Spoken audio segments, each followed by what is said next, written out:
Saudi আরবের আকাশে আজ সন্ধ্যায় পবিত্র রমজান মাসের চাঁদ দেখা গেছে। ফলে দেশটিতে বুধবার থেকে রোজা পালন শুরু করবেন ধর্মপ্রাণ মুসলমানরা। সৌদি আরবের সুপ্রিম কোর্ট থেকে চাঁদ দেখা যাওয়ার খবর নিশ্চিত করার পরপরই সৌদির বিভিন্ন মসজিদে এশার নামাজের পর তারাবির নামাজের প্রস্তুতি শুরু হয়েছে। চাঁদ দেখা যাওয়ার ঘোষণার পর দেশটির নাগরিক ও প্রবাসীদের মধ্যে উৎসবমুখর পরিবেশ বিরাজ করছে। এদিকে সৌদি আরবে পবিত্র রমজান মাস শুরুর সাথে সাথে ঈদের সম্ভাব্য তারিখও জানিয়েছেন প্রখ্যাত জ্যোতির্বিজ্ঞানী ডক্টর খালেদ আল জাক। তার গাণিতিক হিসাব ও পূর্বাভাস অনুযায়ী এবারের রমজান মাস ৩০ দিনে হওয়ার প্রবল সম্ভাবনা রয়েছে। জ্যোতির্বিজ্ঞানীদের মতে চন্দ্রমাসের হিসাব অনুযায়ী এবারের রমজান পূর্ণ ৩০ দিনে হলে সৌদি আরবে পবিত্র ঈদ উল ফিতর উদযাপিত হবে আগামী ২০ মার্চ শুক্রবার।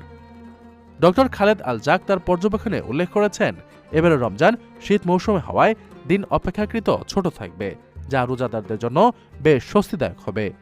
তিনি এর আগেও বিভিন্ন সময়ে হিজরি মাসের শুরুর তারিখ নিয়ে নিখুঁত পূর্বাভাস দিয়েছিলেন।